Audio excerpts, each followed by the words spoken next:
வையகம் வாழ்க வையகம் வாழ்க வளத்துடன் உலகெங்கும் இருக்கும் நம்ம குடும்பத்தினருக்கு டாக்டர் டிவைன் தினேஷன் அன்பான வணக்கங்கள். சரி, ஏப்ரல் மாதம் ராசி பலன்கள் பார்க்க போகிறோங்க. சரிங்களா, ராசி இல்லை லக்னம். ஓகே, லக்னத்தை வச்சு பாருங்கள், ஒன்று ஈஸி. இப்போ லக்னம்னா உங்கள் கட்டத்தில் லா எங்கே போட்டிருக்குன்னு பாருங்கள், அதுதான் லக்னம். அது ஒன்றும் பர்ஃபெக்டாக வேலை செய்யும். அதை வச்சு பார்க்கும்போது ஒன்றும் பர்ஃபெக்டாக வேலை செய்யும். சரி, இந்த ஏப்ரல் மாதம் என்னென்ன சிறப்பு? ஏப்ரல் தான் தமிழர்களுக்கான மந்த்தே. ஏன்னா நம்ம தமிழ் புத்தாண்டு ஏப்ரல் 16. நம்மளுக்கு வந்து இந்த சித்திரை அப்படின்றது தான் ஒரு புத்தாண்டாகவே ஆரம்பிக்கிறது. ஸோ ஏப்ரல் புனிதமான மாதம் நம்மளுக்கு ஒன்று. இன்னொன்று சித்ரா பௌர்ணமி வருது, சித்திரகுப்தர். சித்தர்களுடைய நிறைய ஆசீர்வாதம் வாங்கணும்னா சித்ரா பௌர்ணமி. சித்திரை திருவிழா, மதுரை குலுங்கன்ற மாதிரி ஃபுல் சித்திரை திருவிழா வருது. ஸோ இந்த ஏப்ரல் மாதம் வந்து ஒரு புனிதமான மாதம். ஓகேங்களா, இந்த புனிதமான மாதத்தில் நம்ம ராசிக்கு எந்தெந்த விஷயங்கள்லாம் ரொம்ப சாதகமாக இருக்குது, எதுலலாம் நல்ல வாழ்க்கையில் முன்னேறலாம், வேறு எந்தெந்த விஷயத்தில் நான் கொஞ்சம் கவனமாக இருக்கணும், என்னென்ன வழிபாடுகள் பண்ணணும் அப்படின்றத நம்ம ஒவ்வொன்றா பார்த்துட்டு வருவோம். இது கூடவே இந்த பண்டிகைகள், இந்த முக்கியமான நாட்கள், இந்த பௌர்ணமி, அமாவாசை இதையும் கலந்து சொல்கிறேன். அதுக்கேற்ற வழிபாடுகள் பண்ணிட்டு வர இந்த ஏப்ரல் மாதம் நம்மளுக்கு ஒரு சிறப்பான மாதமாக அமையும். மீன ராசி மீன லக்னக்காரங்களுக்கு எப்படி இருக்குது? ஜென்மசனி நம்மளுக்கு தெரிஞ்சது தான். ஆனால் நம்மளுக்கு நிறைய நல்ல விஷயங்கள் இருக்குது. அந்த நல்ல விஷயங்கள் என்னென்ன அப்படின்றத நம்ம பார்க்கணும். அப்படின்னா பெஸ்ட்டு வந்து நம்ம எப்போவுமே நம்ம சொல்கிறது தான். இப்போ நீங்கள் எடுக்கிற முயற்சிகளில் வின் பண்ணுவீங்க. எந்த முயற்சியாக இருந்தாலும், வேலையில் ப்ரமோஷனோ, புதுசாக பிஸ்னஸ் ஆரம்பிக்கிறீங்க, இல்லை ஏதாவது புதுசாக நிறைய பேர் படிக்கணும்னு ஆசைப்படுவீங்க. சனி பயிற்சியில் என்ன நடக்கும் அப்படின்னா ரிசர்ச்சில் போவாங்க. நிறைய பேர் ஜோதிடம் கற்றுப்பாங்க, நிறைய பேர் புதுசாக எதனா படிக்கணும்னு நினைப்பாங்க. இல்லை இந்த ரிசர்ச்சில் அவங்களுக்கு பிடிச்ச விஷயத்தில் ரொம்ப ரிசர்ச்னால் எல்லாம் சயின்டிஸ்ட் நினச்சிக்கலாம். அப்படி இல்லை. இப்போ சில பேருக்கு கிட்டார் வாசிக்க கற்றுக்கணுன்னா இந்த டைமில் கிட்டாரையே கண்டுபிடிச்சின்னு தூங்குற மாதிரி ஆகிடும் நிலமை. அது உள்ளேயே அப்படியே போவாங்க. அது மாதிரி ரிசர்ச்சில் போவாங்க. புதுசாக எதனா படிக்கணும்னு ஆசைப்படுறதுக்குலாம் இது வந்து பெஸ்ட்டான டைம்.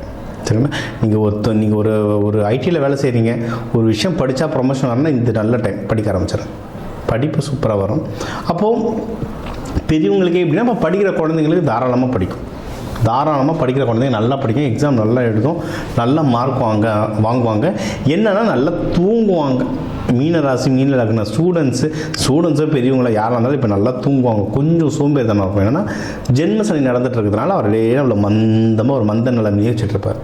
அப்போ நீங்கள் வந்து நான் உங்களை ஆக்டிவேட் பண்ணுறதுக்கு என்னென்ன பண்ணணுமோ அது எல்லாத்தையும் பண்ணணும். என்னது, எண்ணெய் தேய்ச்சி குளிக்கிறது சனி பகவானுடைய தாக்கத்தை சாப்பிட்றேன்னு இறக்கி விட்டுரும்.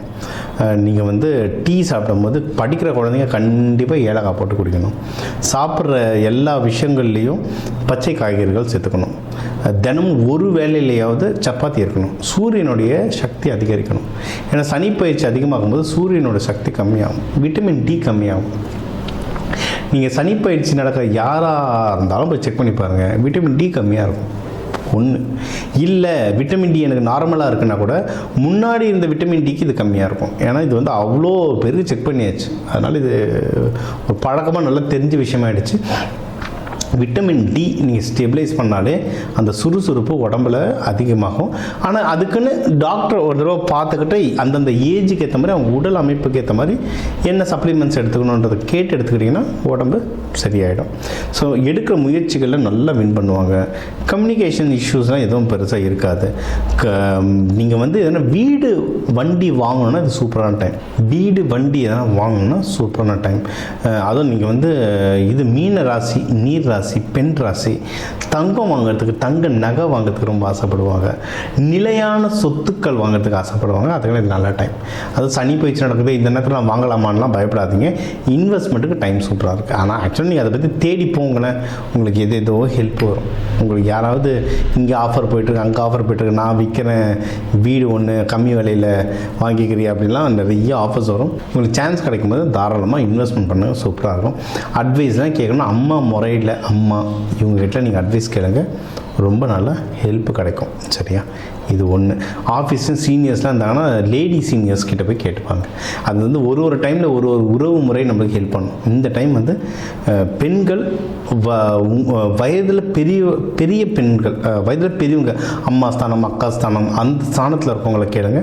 அவங்க உங்களுக்கு கரெக்டான விஷயங்கள் இன்வெஸ்ட்மெண்ட் சம்மந்தமாக கைட் பண்ணுறதுக்கு நிறையவே வழிவகைகள் இருக்குது. இது ஒன்று.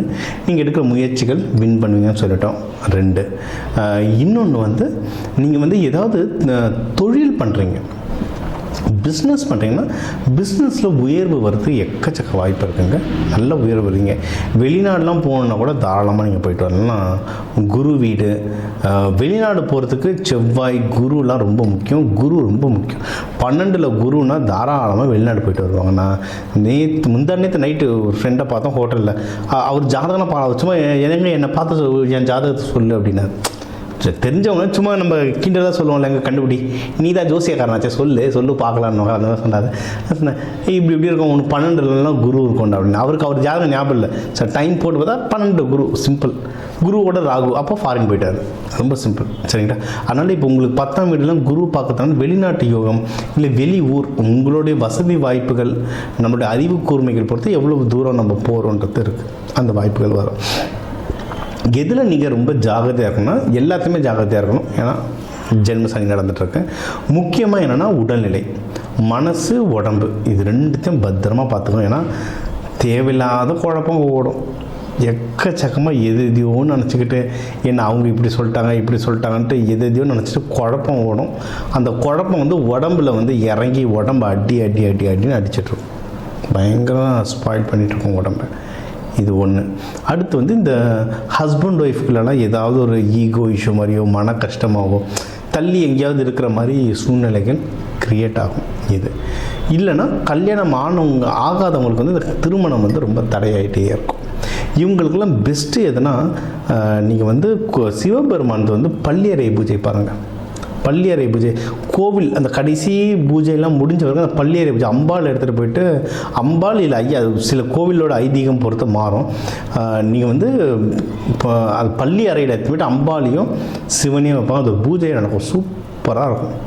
இருக்கிற பூஜையிலே அதுதான் ஃபென்டாஸ்டிக்கான பூஜை. யாருக்காவது ஹஸ்பண்ட் ஒய்ஃப்குள்ளே சண்டை இல்லை ஒன்றும் கல்யாணம் ஆகலை இல்லை ஒன்றும் குழந்தை பிறக்கணுன்னா இந்த பூஜைகள் பார்க்குறது வந்து பயங்கரமாக வேலை செய்யும், சரிங்களா? இதை நீங்கள் பண்ணுங்கள். அதில் பெஸ்ட்டு என்னென்னா, இப்போ சித்திரை திருவிழா வருது. நான் பார்த்த பள்ளியறை பூஜையில் ஒன் ஆஃப் த சூப்பர் அப்படின்னா மீனாட்சி அம்மன் கோவில், மீனாட்சி சுந்தரேஸ்வரர் பள்ளியறை பூஜை, பள்ளி எழுச்சி காலையில், அதுவும் ரொம்ப நல்லாயிருக்கும். சித்திரை திருவிழாக்கெலாம் நீங்கள் அன்றைக்கி இருக்கிற கூட்டத்துக்கு நம்மளால் அதெல்லாம் பார்க்க முடியுமா தெரியல, பட் நீங்கள் எந்தாவது சிவன் கோயிலில் போய் அன்றைக்கி போய் பார்த்து வந்தீங்கன்னா ரொம்ப நல்லது. ரொம்ப நிறைய நல்ல விஷயங்கள் நடக்கும், சரிங்களா? வழிபாடுனா மீனாட்சி சுந்தரேஸ்வரர் தான் வழிபாடு. மங்கள சனீஸ்வரர் அவருடைய வழிபாடு ரொம்ப நல்லது. புதன்கிழமை சனிக்கிழமைகளில் வழிபாடு பண்ணுறது நல்லது. இல்லைனா நீங்கள் வந்து லக்ஷ்மி நரசிம்மருக்கு பானகம் கொடுத்து வழிபட்டு வர இந்த ஏப்ரல் மாதம் உங்களுக்கு சூப்பராக அமையும்.